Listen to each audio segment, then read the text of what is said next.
Welcome back to Until Awakening. Today we're exploring the key ideas from part 2 of The Formula, Dr. Joe Dispenza's powerful course on consciousness and personal transformation. This is our summary and reflection on his teachings. The ideas belong to Dr. Joe. We're simply here to explore them together, to slow them down, and to ask what they might mean for the way we actually live. If you want to experience the full course directly, the link is in the description below. This is part 2 of our summary series. If you haven't seen part 1 yet, I recommend starting there. The link is also below. Now, take a slow breath, because what Dr. Joe shares in this lesson may completely change the way you understand why change feels so difficult. Before we go further, let's briefly revisit what Dr. Joe covered in part 1 of The Formula, because the foundation matters. He introduced a concept from neuroscience called metacognition, the ability to think about your own thinking, to step outside the habit and observe it, to notice how you speak, how you act, how you feel, not from inside the pattern, but above it. He also offered a reminder that sounds simple, but turns out to be surprisingly difficult. In order to change, you have to become still. Close your eyes. Disconnect from the stimulation of your external world, the sounds, the screens, the sensations, the endless pull of the next moment, and the weight of the past. Because as long as your attention is fully absorbed by the world outside, there is very little room for a new world to emerge within. Now, let's start from the beginning of this lesson. Science tells us that we think approximately 60,000 to 70,000 thoughts per day. That number sounds remarkable, but here is the part that should make you pause. 90% of those thoughts are the exact same thoughts you had yesterday. Think about what that means. If your thoughts shape your choices, and your choices shape your behaviors, and your behaviors create your experiences, and your experiences produce your emotions, and your emotions circle back and reinforce the very same thoughts you started with, then you are not living. You are looping. Same thoughts to same choices, to same behaviors, to same experiences, to same emotions, to same thoughts. Over and over, day after day, year after year. Dr. Joe describes it this way. Your biology, your neurocircuitry, your neurochemistry, your hormones, even your gene expression, all of it reflects how you think, how you act, and how you feel. And how you think, act, and feel. That is what he calls your personality. Your personality creates your personal reality. Not your parents, not your past, not the economy or your circumstances. You create your life. And as long as the personality stays the same, the life stays the same. This is where it gets uncomfortable. Most people, when they want to change, try to create a new life while remaining the same person. They set new goals. They write new plans. They feel genuinely inspired for a few days. And then quietly, almost invisibly, the familiar version of themselves takes over again. Dr. Joe is direct about this. You literally have to become someone else. Here's the science behind why. There is a foundational principle in neuroscience. Nerve cells that fire together, wire together. Every thought you repeat, every behavior you return to, every emotional reaction you relive, it carves a deeper groove in your neural architecture. The same circuits fire, the same patterns strengthen, the same signature becomes more and more fixed. By the time most of us reach our mid-30s, Dr. Joe explains, this process has gone so far that we are essentially running on a subconscious program, a collection of memorized behaviors, unconscious emotional reactions, automatic habits, and hardwired beliefs that operate beneath our awareness.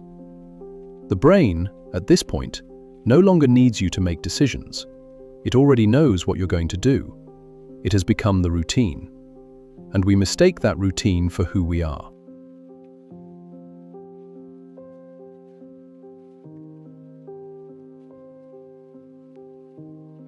But Dr. Joe goes even deeper than the brain. He points to something that most of us have never considered. It's not just the mind that gets conditioned, it's the body itself. When you experience a strong emotion, fear, grief, frustration, excitement, your brain releases a cascade of chemicals, neuropeptides, hormones. These flood the body, and the cells begin to respond. Repeat this enough times, and something remarkable and troubling happens. The body becomes addicted to the emotional state. Not as a metaphor, chemically, biologically. Your cells develop more receptors for the emotions you feel most often. They begin to crave the familiar emotional signature, even if that signature is anxiety or resentment or a low-grade sadness that you've carried for years. And when the body begins signaling the brain to recreate those emotions, to return to the chemical state it's grown accustomed to, something has shifted. You are no longer choosing how to feel. Your body is thinking for you. The past, stored in the chemistry of your cells, is now writing your future. Dr. Joe identifies one more dimension to this model, and it may be the most important. Most people, he observes, live caught between two forces. On one side, the familiar past, memories, regrets, old identities, the story of who they've been. On the other side, the predictable future, a future built entirely from the past they already know. The same worries, the same projections, the same expected version of tomorrow. And between those two poles, there is almost no space for anything genuinely new. The environment makes this worse. Your job, your relationships, your daily routine, the people around you who know you as you. All of it constantly activates the same neural patterns, the same emotional states, the same sense of self. To begin to change, Dr. Joe says, you have to find what he calls the generous present moment, the only place where the unknown can exist, the only opening where something new can actually enter your life. And that is why the practice begins with stillness, sitting down, closing your eyes, disconnecting from the environment, not thinking about your schedule, not replaying yesterday, just being here. When you do this, something interesting happens almost immediately. The programs rise to the surface. The thoughts come rushing in. I don't have time for this. This is too hard. I can't meditate. That, Dr. Joe says, is not a sign that you're failing. That is the program defending itself. And every time you notice that happening, and gently return your attention to the present moment, you are doing something extraordinary. You are exercising a will that is greater than the program. That is not failure. That is the practice working exactly as it should. Dr. Joe ends this lesson with a simple but powerful exercise to begin before the next part of the course. Write it down. What thoughts do you keep thinking that you no longer want to think? I can't. It's too hard. I'll never really change. This is just how my life is. How do you speak to yourself and to others when no one is watching? What emotions do you feel every single day? And are those emotions ones you want to carry into your future? The first step toward transformation, Dr. Joe says, is not a dramatic moment of breakthrough. It is simply becoming conscious of who you currently are, because you cannot change what you cannot see. And the moment you truly see it, clearly, honestly, without judgment, something shifts. That is where the new personality begins to form.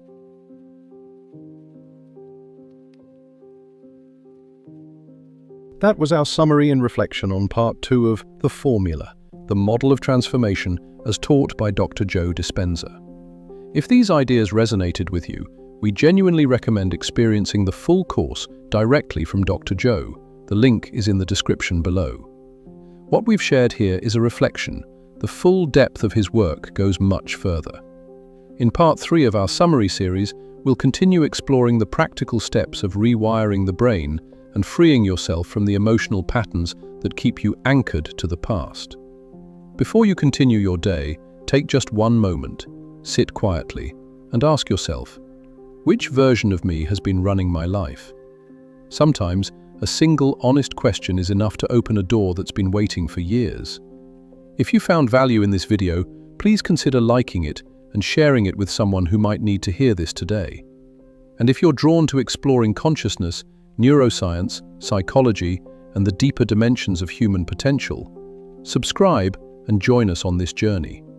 Until next time, stay curious, stay aware.